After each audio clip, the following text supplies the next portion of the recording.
So is it possible for you guys to make a difference? Think so? Yeah. I hope you begin to believe that.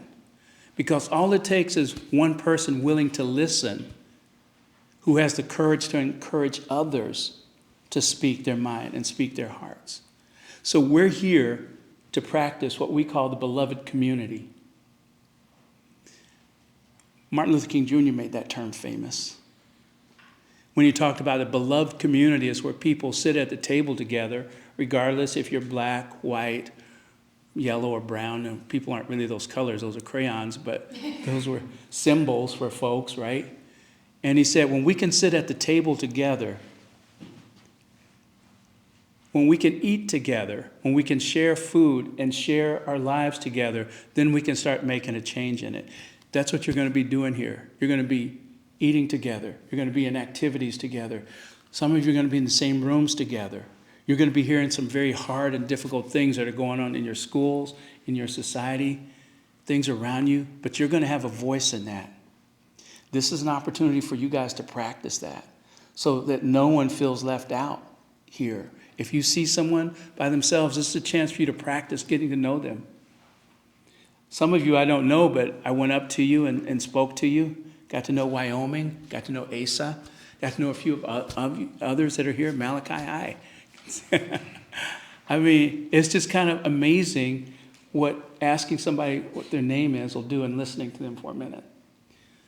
So you're here to listen. You're here to empathize. You're here to share. And you're here to create kind of a common bond in a beloved community to make change. Racism is a social construct. That means that people made it up. There's only one race, and that's the human race. All the rest of us are like 99.9% the same. So if it's a construct that people made up, it's a construct that we can take down. And you can take it down. You can take down constructs against gender identity. You can take constructs down against rich and poor. You can take constructs down against those that feel shy and unheard. You can give them a place, give them voice by you listening to them. And forming this beloved community is all about that. So I want you to just now take a second, or maybe I'll give you more than a second, and I want you to think inside, beloved community, beloved community. What's that mean to me? And after you think for a second, you're going to turn to the person on your right, and the other person is going to turn to the person on their left. You see how that's going to work, right? That's going to be funny. You're going to turn to your neighbor, I don't care who it is, and you're going to say your definition of beloved community. Got it? So you have to find somebody. Aranza, you lost? She's from Fresno State. You know, they've been having trouble lately. I'm kidding. So you're going to turn to your neighbor, I don't care who it is, and you're going to tell them what your definition of beloved community is and what that means to you. And then I'm going to ask you to share with us, you know, what you guys thought beloved community was and what you want to do. On the count of three. 3, go. You know, 1, 2.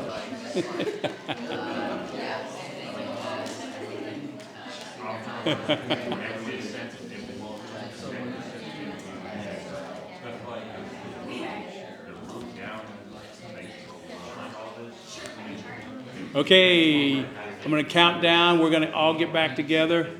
We're going to talk about this concept of beloved community, what it means to you. Yeah, tell us your name and where you're from, and then your thoughts. Okay. So my name is Nate. I'm a senior at Patino, and my definition of a beloved community is like a community where everyone is welcome. Wow. Okay. All right, now you pick somebody else, Nate. You can go and give him an elbow point if you want, if you don't know him. Ooh, there you go. Hello everyone, my name is Malachi, and I go to Patino High School of Entrepreneurship, and what I get at when I hear beloved community is a connected sense of empathy. I feel like empathy is the ground root below all this, and I feel like if everyone had a connected sense of empathy, they would understand everyone and each other. Wow, that's cool. Hold on before you pick someone, Nate. Tammy, can I give this to them to pass around? Yeah. Would that be okay? Okay, so Nate, you get to pick the next person. This little fuzzy thing is a microphone. So you get to give it to them, whoever you want. Okay, let's see. Pick someone neat.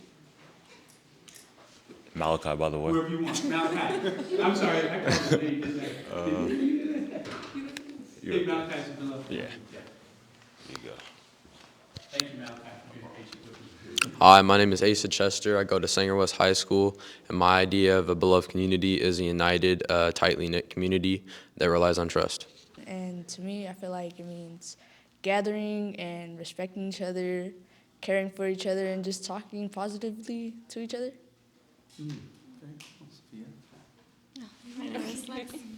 Hi, my name is Angel Chapa. I go to Kings River. I'm a senior, and I think that beloved community is like a community that's open to everybody. Hi, my name is Leslie, and we're Gray, and I think community is like a place where there's no really hate, there's no discrimination, there's no misjustice. Hi, my name is Sarah. I'm from Sanger High School. I'm a senior. I think it's like different diversity coming together. That's what I think a beloved community is. So you've all said this idea of being together, and we talked about diversity. You talked about family. But does anybody have a family where there's not a conflict or an argument? Has there ever been an argument in your family? Sometimes those arguments are pretty bad, and they kind of scare you. But arguments and conflict are not something that we need to be afraid of if we have the right tools to address them. If we know how to keep ourselves respecting others even though we disagree. Respect. I like you. I don't agree with what you're saying. I'm going to step out of this because it's too intense. And we allow people to step away when it's too intense. And then have the conversation later. So in a beloved community, you can expect conflict because it is, as you guys have said, described it as a family. And it is, as you guys described, where people come together. But coming together is not always easy. Coming together is difficult.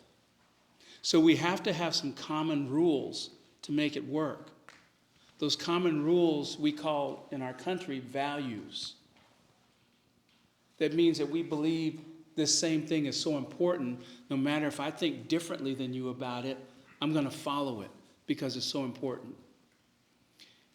And one of those things that's so important is this idea of, it's kind of this idea of, I want to use a different word for equality. This idea that, as each one of you said, that we all matter and we all should have access to the same food at the same table. I shouldn't have steak while you just have rice. Of course, unless you like rice. But I shouldn't have the dessert and you get nothing. So equality means we eat the same food, the same quality of food, even though there's different.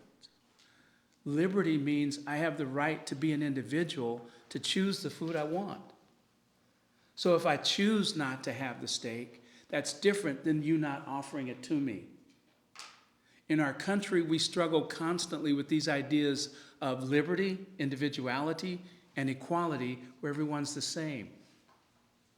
So how do we come together in a community? How do we be a family when those things are pulling at us, the individual liberty and the equality? That I have a choice to choose the food and that you should all have access to the same food. Does that make sense? I'm saying, Gabs, thanks. Because if we don't, then the beloved community will cease to exist. And that's what I'm afraid of right now. And it's happening more and more, especially in political seasons like this. You hear the rhetoric that polarizes. You hear people saying you're un-American. You hear people say you're stupid. How can you believe that? You're hearing people criticize without even willing to understand we're supposed to be sitting at the same table together. So I want you to just now take a minute and think. My choice, individual freedom, and we all should have the same access. How do you bring those together? choice, individuality, freedom, everybody has the same access to the same thing. Got it? Got it, huh? Okay, all right. Talk to each other, go. How does that work? How do you bring them together? How do you bring equality and liberty and freedom together? How do you make it? Because if we do the things that someone else doesn't like to do, then like you're not gonna get along. That's good, dude. That's really good. Okay, 5, 4, 3, 2, and I have a lovely mother.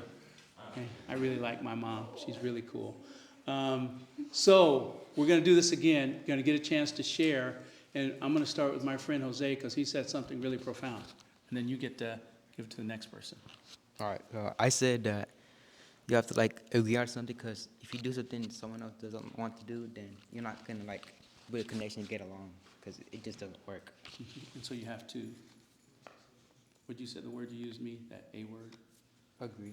Yeah. Create agreement. Okay, Jose, you pick the next person.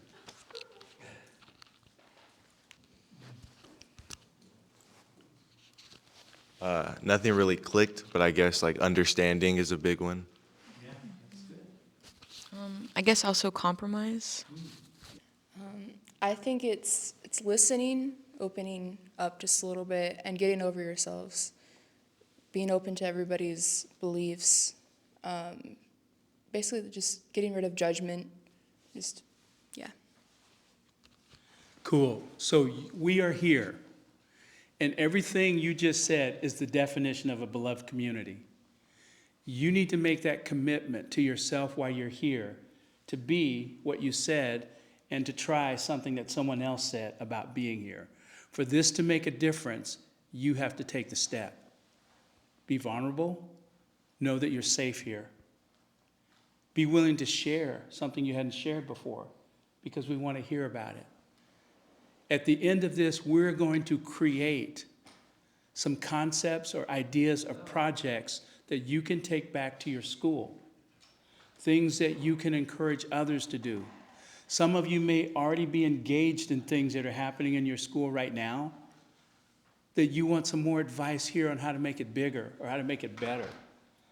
You got, all you guys in here, I've just been impressed with so far. Later, I might change my mind. No, just kidding. Very impressed because you made the commitment to come here on a Saturday morning, to be with people you didn't know, to begin talking about something you always wondered about. Could it even be? Could it even happen? So because you're here tells me a lot about you. And the expectations of this time for you happened in this room just now. What do you want to get out of it? It's not going to be what me, Dr. Morris, or Steve, or you can call me Stevie. No, just kidding. That's what. But, you know, I know her, so. But it's what you want. What is it you want from here? What is the change that you want to see? Because it starts with you. I can't tell you how to make it, how to do it. You need to talk to each other to make it real. And that's what creating this beloved community is about. It's about you taking a chance and sharing something on your heart and building consensus to create a different kind of community, a different world. And every one of you, please understand this. You have extreme value. Every one of you in this room are very, very, very important to making this event go. Please understand that your value is what's needed here. We need you. We need you to be you. We need you to be willing to take that risk to make it happen, to create the change that we want you guys to be involved in. So take a minute right now and start thinking, what do I need to do to live up to what I heard today? What do I need to do what I just heard today? So take a second, think about that, and we're going to give you a chance to say what you need to do to make this thing work, to be change makers, to build community, to create safety, to create vulnerability to be vulnerable and create a place where people are accepted and opinions are shared. Okay, so take a second, think about it.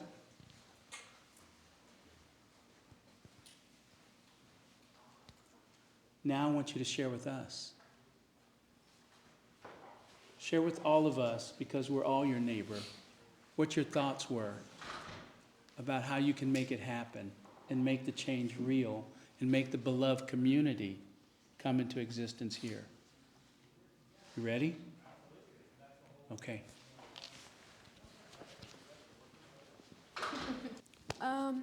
Well, I'd say just kind of like spread compassion. Kind of he was saying, like, empathy is a really huge thing. I think, well, I work a lot with little kids, and I see sometimes they could be so mean. They could be really cruel because they have, like, these opinions and their ideas, and they think they're right. They think they're right. And as they get older, I see that these ideas still continue, and they further develop. Right now, I'm working on advocating for disorders and disabilities, and we're working with special education right now. So I feel like advocating or just making sure people are aware and have the correct knowledge about certain things before forming opinions or, I don't know, ideas that can harm others. Yeah. Very cool. Thank you. Thank you. You get to share now. Sorry. So I think to get a beloved community to work, the whole goal is to work together, but I feel like you have to, I wouldn't say do your job, but like do what, yeah, do your part. Like if you want a goal and you want something to happen, you have to work for it. And relying on other people might not get the job done. And to bring in people, you have to show that you're someone that you want to work with. Wow, that's really cool. Really cool. Yeah, I agree. I feel like to make a difference, you need to like participate and actually engage. Like, you could voice your thoughts, but like take action about it. Yeah, wow, yeah. Once again, I'm gonna lead back to empathy. Once again, I'm gonna lead back to empathy. If you are someone yourself that is strong in empathy, or even if you aren't, I feel like if you gain knowledge and understanding of what empathy actually is and how to be empathetic, that's a big part of how to make a beloved community. Or personally, me, give people knowledge on how to be more empathetic. That's how I would personally create a beloved community. By honestly just keeping an open mind, not really judging people on their things, what they do in daily life. Everyone has their own daily life planned out their own way, We don't live the same life, it's different. We gotta understand people, we gotta start focusing on having an open mind and no more judgment. That's cool. Hey, bro, I got you a present. Just connect with people and just don't leave nobody out and help them when they need it. Being able to participate and try new things and being an advocate for minority groups or for those people that can't advocate for themselves. I agree. Keeping an open mind and also being kind and respectful towards everyone, and understanding that everyone has their own opinions and their own differences, but we should always listen to them. I think that we should communicate and speak to others, make sure that everything's okay, and bring each other together. I think it's stepping out of your comfort zone a little bit, talking to people you haven't talked to before, listening to people that usually wouldn't listen to you. Just, yeah, I guess opening up your mind and everything. Cool, thank you. I think to listen to other people have to say, because not everyone wants the same thing, but we want everyone to know each other and get along so you can build a better connection. Cool. Well, What I think to make it happen is that if you're going to say something, you're going to have to do it to make it happen. Goal, as we said, to make this a beloved community. You've all said different things that you thought should be a priority to make it happen, or it's important to make it happen. So this is what I want you to do after me. I want you to repeat after me. You ready? You got to say it with a good voice. Melanie, you're a singer, right? Because your name means melody, right? It's like harmony. No? Why did your parents give you that name? I'm just kidding. No. So, just kidding. So I want you to just repeat after me and say it together. I am here. I am here. Of my own free will. Of my own free will. Of my own free will. Of my own free will. I will choose. I will choose. To create a beloved community. To create a beloved community. I will participate. I will participate. I will give. I will give. I will listen. I will listen. I will be empathetic. I will be empathetic. I will be encouraging. I will be encouraging. And I will accept. And I will accept. I will do my best. I will do my best. To encourage everyone here. To encourage everyone here. To be like me. To be like me. You don't have to be like me. I'm just saying. No. So you encourage each other to be empathetic, to be a citizen in a beloved community. Remember, that's our goal. So when conflict comes up, when you have a disagreement with someone, remember why you're here. I don't agree with what you're saying. I don't like what you did. I think Gabby just told me my joke was bad. No, she didn't. No, she didn't. I don't like what was said, how it was said. You can talk about it. Okay, so you will have conflict, but work it out with the understanding that we're all part of this beloved community. We got it? Got it? So on the count of 3, I want you to just shout as loud as you can, beloved community. Okay, 1, 2, 3. Beloved